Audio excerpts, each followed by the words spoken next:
Monsieur Arnaud Guéfac, pour la lecture des unes des journaux parus dans la capitale politique. Oui, nous sommes à Yaoundé. Bonjour Yaoundé.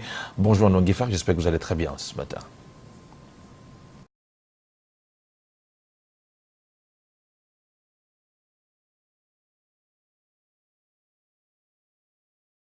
Carole, bonjour. Soflane, bonjour. Madame, Monsieur, merci de nous retrouver à Yaoundé ce jeudi matin pour la revue de presse.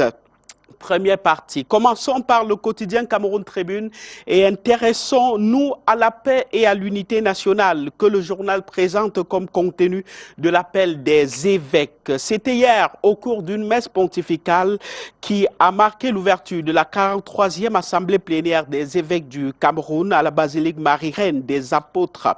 À l'occasion, Paul Atanganji, ministre de l'administration territoriale, représentait le chef de l'État aux côtés du gouvernement qui multiplie les efforts en vue de la restauration de la paix et de la promotion de l'unité nationale.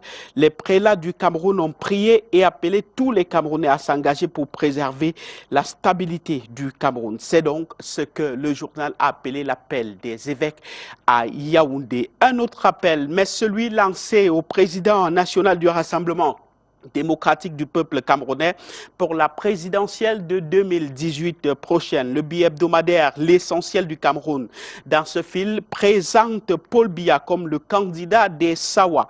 Les gardiens de la tradition doivent la demande au chef de l'État de continuer à apporter au Cameroun sa riche et robuste expérience, son humanisme, sa grande autorité et sa florissante vision de l'avenir, atout inestimable et précieux en cette année électorale. En effet, pendant 2 jours, le ministre de l'administration territoriale a présidé les réunions stratégiques avec les autorités administratives, chefs traditionnels du Ngondo et moto-taximens de la ville de Douala. Et c'est à cette occasion que les dignitaires Douala ont demandé à Paul Biya de se porter candidat à l'élection présidentielle de 2018. Lui, Paul Biya, qui est engagé dans une offensive internationale avec la Chine, le magazine Horizon Nouveau présente ce matin la coopération Chine-Cameroun comme le meilleur exemple gagnant-gagnant.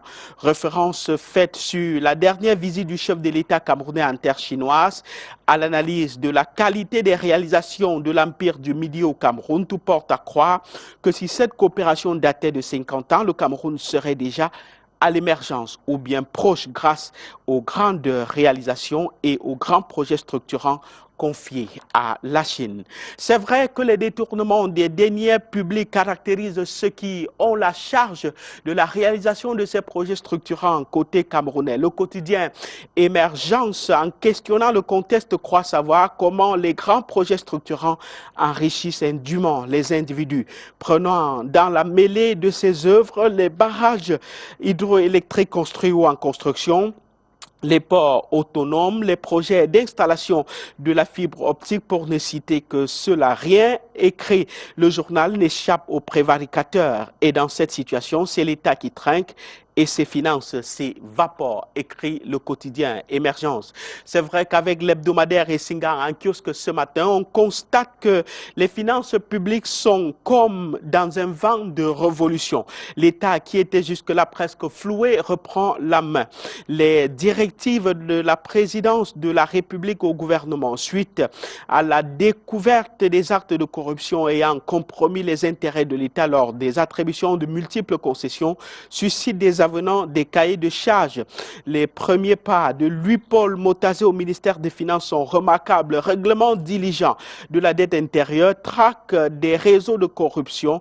Il souffle vraiment un vent de révolution, lit-on, dans les colonnes du journal Essinga en kiosque ce matin.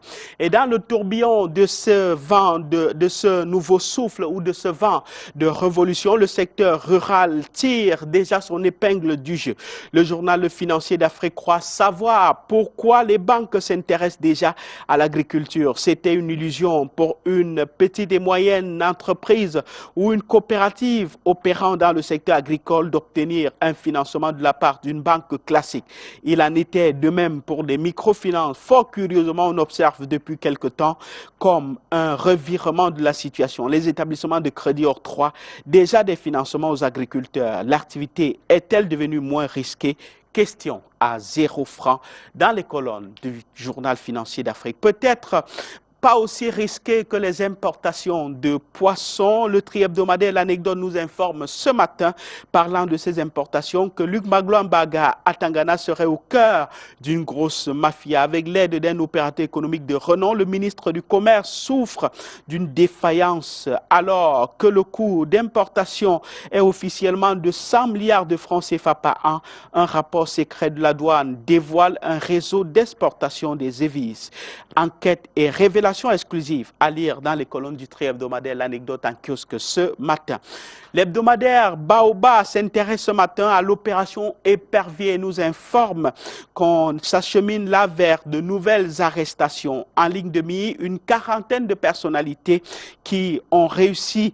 L'État, on sait encore dans d'importants postes de responsabilité. Le délégué général à la Sûreté nationale a commis une liste qui contient des noms de ceux-là qui sont interdits de sortir du territoire jusqu'à nouvel avis. Les noms et les fonctions à découvrir dans les colonnes de l'hebdomadaire Baobab en kiosque ce jeudi matin. Un autre hebdomadaire, c'est Signature, qui rend hommage à un homme, son nom Florent Etoga Haïli. Le journal écrit: le dernier jour s'est achevé. Tout premier directeur général de la Société camerounaise de publication, premier directeur général de la Cameroun Télévision et de la Cameroun Radio-Télévision, Florent Etoga Haïli a été inhumé dans la sobriété et dans la dignité samedi dernier à Soa. Toute qualité et bien d'autres qu'on lui reconnaît de son vivant. Portrait, hommage et témoignage à lire dans les colonnes de l'hebdomadaire Le Soir. Allons à la présidence de la République avec le journal La Nouvelle Vision en kiosque ce jeudi matin. Là-bas, nous informe le journal, Samuel Mvondo Ayolo imprime ses marques. Deux événements majeurs qui ont servi de jauge. D'abord, la participation éclatante de la première dame Chantal Biya le 8 mars dernier au défilé au boulevard du 20 mai. Le succès de la visite d'État du président de la République en Chine il y a quelques semaines est en grande partie l'œuvre du nouveau directeur du cabinet civil de la présidence de la République. Parlons santé avec le quotidien Épervier qui s'intéresse ce matin aux écoles de formation sanitaire. Le ministre de la Santé publique en guerre contre les aventuriers, lit-on à la une du journal de Léopold Clovis Noudjo. Au cours de la cérémonie d'ouverture des assises du 22e conseil de direction de ces écoles de formation sanitaire hier au Palais des Congrès de Yaoundé, le ministre André Mamafouda a souligné la nécessité de protéger le secteur sanitaire contre les aventuriers. Le ministre de la Santé publique n'a pas exclu la possibilité d'un retrait d'agrément aux responsables véreux qui foulent au pied la réglementation en vigueur.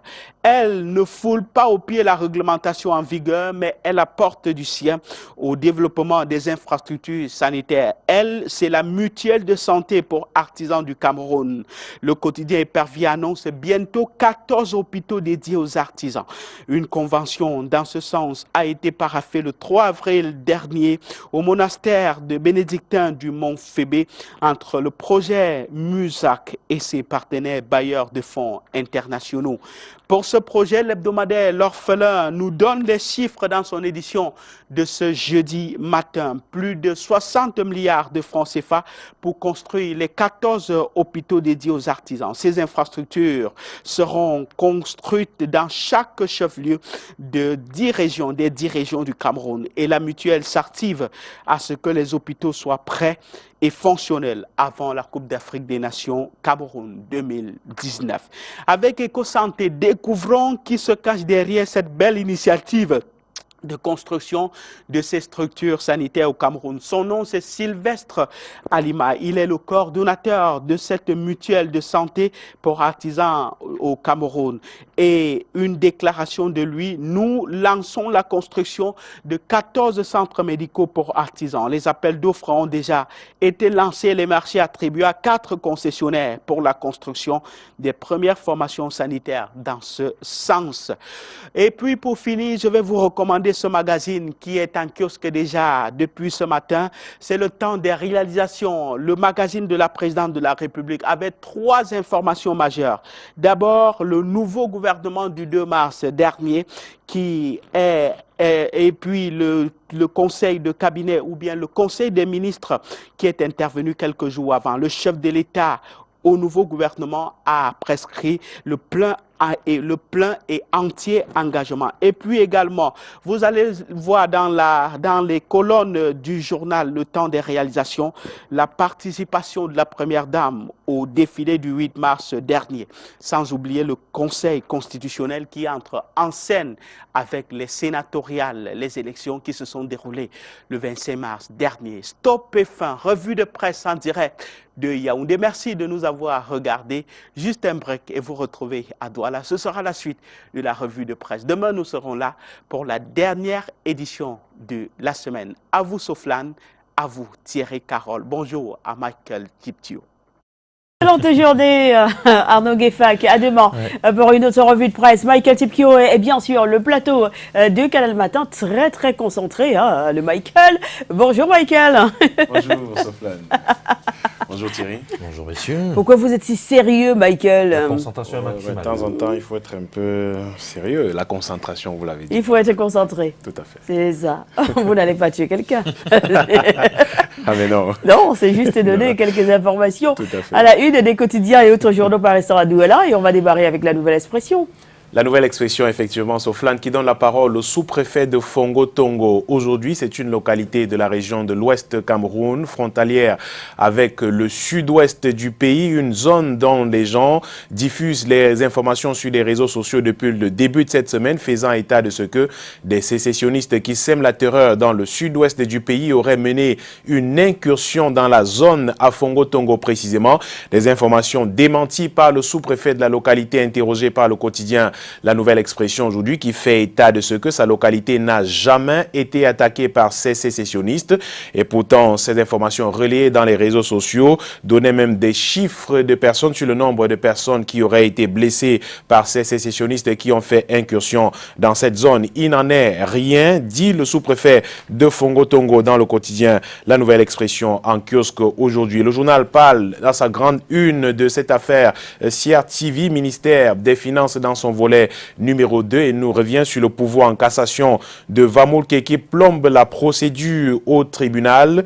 Le pouvoir en cassation devant la Cour suprême le 1er décembre 2017 par l'ancien directeur général de la CRTV bloque la procédure malgré la nouvelle constitution du composition du tribunal. Et pour coller à l'article qui parle de ce pouvoir en cassation, hier, le tribunal réuni hier à Yaoundé a connu une nouvelle composition présidée par de nouveaux magistrats. Et en attendant la suite de cette donnée à ce pouvoir en cassation, la nouvelle collégialité doit surseoir à statuer. En d'autres termes, l'affaire sera régulièrement appelée et différée tant que la haute juridiction n'aura pas donné suite au pouvoir des requérants au conseil d'Amadou Vamoulke. Au pied de une de La Nouvelle Expression, on parle de cette consigne ou alors de cette mise en garde du ministre de l'administration territoriale à l'endroit des conducteurs de mototaxi dans la ville de Douala. Ils ont 3 mois pour se conformer à la loi. C'est ce qui ressort de la rencontre entre le ministre de l'administration territoriale et les responsables des syndicats nationaux des transports. C'était donc mardi dernier dans la capitale régionale du littoral. Ils ont intérêt donc à respecter la loi de 2013 signée du Premier ministre, un texte qui fixe les conditions et les modalités d'exploitation des motocycles à titre onéreux au Cameroun. Ils devront donc avoir les 9 pièces qui leur sont exigées par les autorités administratives, les règles, passer le délai, les sanctions suivront illico presto, a dit le ministre de l'administration territoriale pour la Tangandji. Il est donc attendu de le respect de la loi qui stipule que l'accès à la profession d'exploitant de mototaxi est subordonné à l'obtention de 9 pièces. Ils devront également disposer de 11 équipements et accessoires à ces conducteurs de mototaxi afin d'exercer dans la ville de Douala dans 3 mois.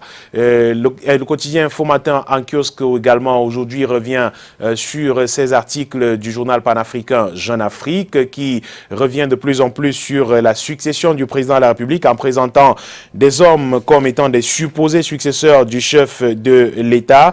L'affaire fait grand bruit, envenime les commentaires depuis quelques temps, même si un peu partout sur l'étendue du territoire, l'on s'accorde à reconnaître que le journal Jeune Afrique s'est fouvoyé. Selon le quotidien Info Matin, un militant du RDPC, parti au pouvoir, a décidé de rompre le silence afin de mieux éclairer l'opinion sur la question. Michel Monbiot, puisqu'il s'agit de lui, dans un communiqué radio-presse en date du 5 avril publié sur sa page Facebook, reconnaît que si le droit à spéculer sur des sujets politiques dans son analyse prospective des événements ne saurait être contesté, force est de constater justement que dans le contexte camerounais, une telle démarche est pernicieuse, écrit-il. Le délégué à la propagande et à l'éducation du comité de base de Melon Centre trouve que l'obsession permanente du journal de Béchi Ben Yamed à trouver des dauphins tous les jours à Paul Biya vise cette fois à opposer le chef de l'État à l'un de ses plus fidèles serviteurs. C'est donc une manœuvre de déstabilisation, écrit Michel Monbiot dans un communiqué relayé par le quotidien Info Matin en kiosque ce jeudi. Et au pied de une du quotidien Info Matin, on parle de cette fuite des athlètes aux Jeux du Commonwealth, le ministère des Sports au cœur de l'émigration clandestine. Le journal revient sur ces fuites à répétition observées lors de compétitions internationales. On rappelle par exemple les Jeux Olympiques de 1996 où de nombreux athlètes ont pris la fuite. Londres 2012 également où on a observé ces mêmes faits. Le dernier épisode en date est bien sûr celui des Jeux du Commonwealth qui se déroule actuellement en Australie et les nouvelles qui parviennent de ce pays ne sont pas bonnes du tout. Le Cameroun fait de nouveau parler de lui suite à la fuite des athlètes. Ils sont 8 actuellement qui ont pris la fuite et au ministère des Sports au Cameroun, pour l'heure, on refuse de s'exprimer sur l'affaire. Aucune explication n'est donnée pour justifier la disparition de ces sportifs. Et en 2012, on se souvient, un économiste camerounais interrogé sur la question pensait pour sa part que la raison est claire. Les motivations de cette défection sont d'ordre économique. Ces athlètes qui sont en quête du mieux-être en Occident, plutôt qu'au Cameroun, ils ne sont pas du tout pris en charge par le ministère des Sports. Le journal Habeas Corpus en kiosque aujourd'hui revient sur cette succession à problèmes au village d'Ibeng, c'est dans le littoral, et donne les 4 raisons pour lesquelles Matanga Maurice ne peut être chef du village. On se souvient, les journaux et télévisions ont publié depuis des mois des reportages et commentaires édifiants sur ce que le journal qualifie d'inadmissible imposture que le sous-préfet de Yabassi et le préfet d'une Cam ont orchestré dans le village d'Ibeng. À ciel ouvert, ces 2 responsables de l'administration ont imposé sans vergogne un chef de 3e degré dans ce village, alors que ce dernier n'affiche la moindre légitimité et est de plus vomi par les populations, tout cela en violation des coutumes et de la morale, estime le journal Habeas Corpus. C'est un dossier à lire en 4 pages dans ce journal en kiosque ce jeudi. Le médiateur international également est en kiosque ce jeudi et revient sur le réaménagement ministériel du 2 mars dernier. Le médiateur international qui revient sur le ministère des Transports et parle du médecin des ministères malades plutôt, parle ainsi de Jean-Ernest Ngalé Bibéé, qui est désormais ministre des Transports. Le nouveau chef des départements ministériels des Transports entend plutôt apporter au secteur des transports au Cameroun des solutions curatives pour guérir les maux qui minent le secteur sensible du pays, à savoir les accidents de la circulation, le trafic du permis de conduire, les auto-écoles clandestines, la corruption et l'ANAC sur les corridors Douala, Djamena, Douala, Bangui. On devrait avoir en image le journal Le Médiateur International qui est en kiosque ce jeudi. La suite avec Ouest Eco en kiosque également aujourd'hui, qui revient sur ce même réaménagement ministériel du 2 mars dernier. Le journal Ouest Eco qui présente le vrai visage de Madeleine Chouente, haut et bas de plus de 30 ans au service du renouveau, écrit le journal. Journal qui revient sur cette cérémonie qui a été organisée dans la région de l'Ouest Cameroun pour remercier le chef de l'État d'avoir maintenu à son poste la ministre de la Recherche scientifique et de l'Innovation, Madeleine Chouente. Et dans le même journal Ouest Echo, on lit cet appel d'une autorité locale, d'un député de la nation. Il s'appelle l'honorable Bernard Fongan de la région de l'Ouest Cameroun qui, en partenariat avec le Conseil national de la jeunesse du Cameroun, organise un forum des jeunes de Batié le 13 avril 2018 à partir de 14h à la mairie de Batié. Engagement politique des jeunes des hauts plateaux, c'est donc le thème qui va sous-tendre ces activités. Et l'honorable Bernard Fongan, parrain des jeunes de l'Ouest et conférencier du jour, invite tous les jeunes de Batié à participer massivement à cet événement le 13 avril. Cependant, il appelle également aux jeunes âgés de moins 20 ans à s'inscrire sur les listes électorales en vue des prochaines échéances électorales au Cameroun. De Post Weekender pour sortir de cette revue de presse qui revient sur la visite du ministre de l'administration territoriale Paul Atangandji dans la région du littoral et à Douala en particulier. Le journal qui croit savoir que le ministre de l'administration territoriale a dribblé plutôt le cardinal Christian Toumi et monseigneur Samuel Cléda, lui qui a choisi de se rendre dans la ville de Douala seulement quand les deux autorités ne sont pas présentes. On le sait, ils prennent part à la 43e Assemblée générale des évêques qui se tient à Yaoundé. Et c'est ce moment que le ministre Paul Atangandji a choisi pour se rendre dans la ville de Douala. Le journal revient aussi à son pied de une sur l'arrestation du faune de Batibo à la frontière entre le Cameroun et la Guinée équatoriale. Et c'est avec deux Post Weekender que nous terminons la revue de presse aujourd'hui à Douala Soflan. Merci beaucoup Michael Tipkio. On vous souhaite de passer une excellente journée messieurs et on se retrouve ce soir dès 19h50 pour le grand format du journal sur Canal 2 International. Tout à fait. Excellente journée à vous. Vous voulez un petit déjeuner? Vous voulez quoi comme petit déjeuner ce matin? Des croissants. Des croissants. Et un café. Voilà. Et un café. Oh là là, il a des goûts de luxe. Hein. Non, de temps en temps, ça nous arrive. C'est pas seulement pour les autres. Savez, nous, on mange du beignet haricot. Hein. vous savez que oui, mais il nous arrive de manger du beignet haricot aussi. vous menez pour quelque chose. C'est simple.